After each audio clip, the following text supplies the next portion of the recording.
top-ranked Ohio State Buckeyes entered Husky Stadium on Saturday afternoon to play Washington in the Big Ten on CBS Game of the Week. And when the Skycam is out, you know it's a big game. It was the biggest game of the year thus far for Washington, and the energy leading up to this game and during this game was electric.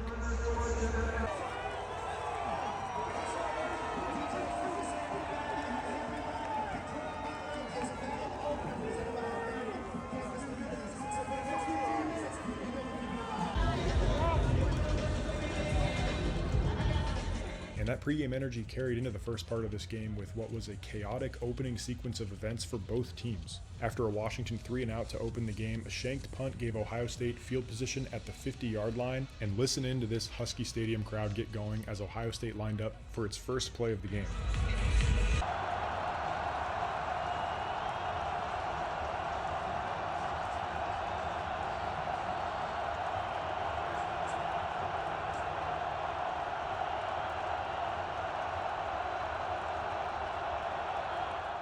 Despite the noise, it started as a successful opening drive for Ohio State, getting down to the Husky 5-yard line. And on 4th and 1 from the 5, Ryan Day kept the offense on the field, and that's where Exree Alexander and Devin Bryant got a stop with their backs against the goal line that ignited this Husky crowd and gave Washington the football. Washington had captured momentum, and they had a big play to open that drive, a 16-yard pass to Desmond Roebuck, but there was sideline interference on the Husky bench that cost them 11 yards. Jedd Fisch said after the game that he didn't see it, but apparently a referee backed up into a coach. And 2 plays later, following a Damon Williams sack in the backfield, Jedd Fisch ran onto the field in frustration, yelling at a referee, drawing a unsportsmanlike conduct penalty. I couldn't tell live why the head coach was so upset because it was 2 plays after the sideline interference. It looked like things had calmed down on the sideline. But on the rewatch, when Williams tried to get up after the sack, an Ohio State defender pushed him back to the turf well after the play was over, and I think that's what caused Jedd Fisch to blow up on the sidelines. So that unsportsmanlike backed up the Huskies half the distance to the goal again, and on the very next play it was a snap infraction, a 5-yard penalty added to that. Just a chaotic sequence of penalties for the Washington offense that really killed the momentum it gained after that 4th down stop, and it was forced to punt.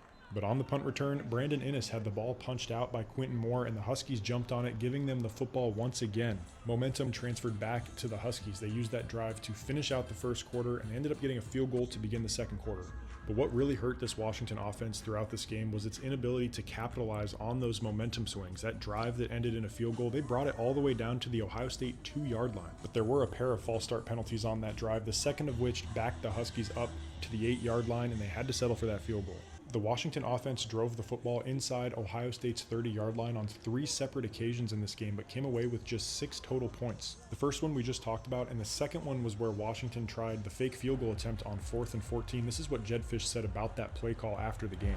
We thought we had a look all week of how they were going to play, how they were going to rush when we were on the right hash, and it didn't get executed well. And later in the third quarter, Washington again made it inside the Buckeye 5-yard line. It was an 18-yard pass to Desmond Roebuck and a 23-yard pass to Decker DeGraff that helped set up that drive. But a sack on 3rd and goal from the 3-yard line was a loss of 7, and Washington was forced to send the field goal kicker out once again. Washington was 1 for 11 on 3rd down in this game with an average distance to go of 8.1 yards. They entered this game with a 3rd down conversion percent of 75%, the best in the country, with an average distance to go of just 5.6 yards.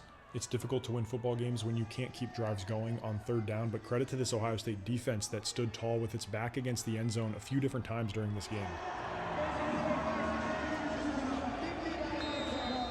And speaking of Matt Patricia's Buckeye defense, this defensive line had a huge day against Washington. 2 players, Caden McDonald and Caden Curry, combined for 18 total tackles, 5 sacks, and 8 tackles for loss. Caden Curry, number 92, had 5 tackles for loss in this game with 3 sacks. He had 6 total stops, according to PFF. And as a team, the Buckeye defense forced 17 pressures on Damon Williams and 6 sacks on the day. In total, this Buckeye defense produced 9 tackles for loss against 53 offensive plays from Washington and had a havoc rate of nearly 17%.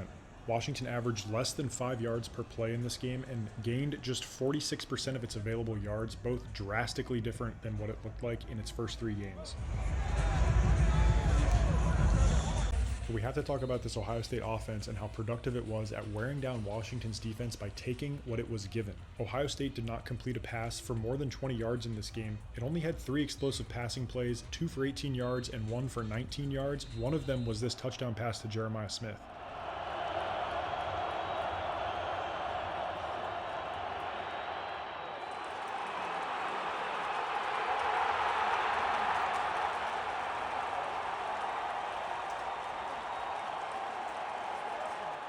After the game, McKellar talked about how that was kind of the goal of this Washington defense, to keep everything in front of it.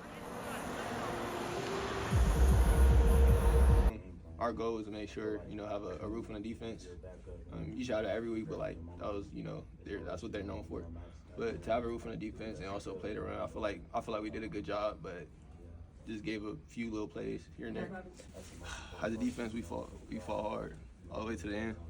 We for sure could have did some things better, and I think we'll capitalize the rest of the opportunities we have coming forward.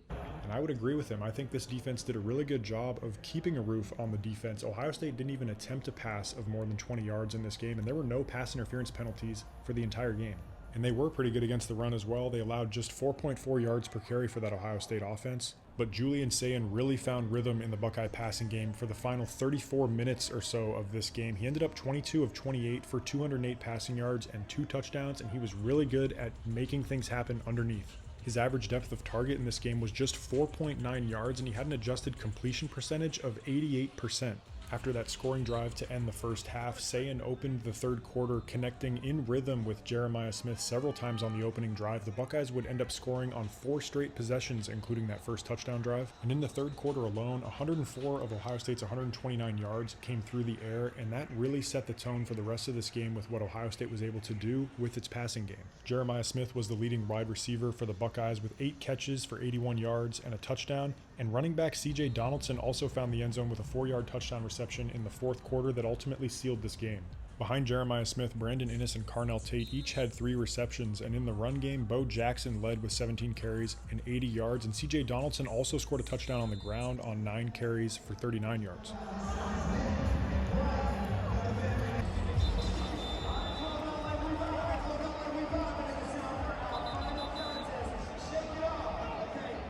Ohio State methodically took care of business on offense in this game, while its defense continued to be suffocating, especially in the red zone. It's allowed just 22 points now through 4 games. That's an average of 5.5 points per game, the best in the country.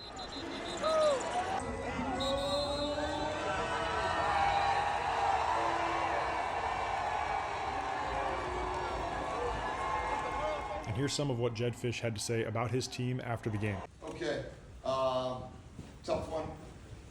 Right there, I thought that our guys battled and competed. It's a 1-score game going into the fourth quarter, 7-3 at halftime, 14-6. After just, we had 1 possession in the third quarter, 1 7-play drive that ended in a field goal. And then it was, they had the ball there, and it felt like a very fast game. Didn't feel like a lot of possessions. We weren't very good on third down, which hurt us. We're not accustomed to that.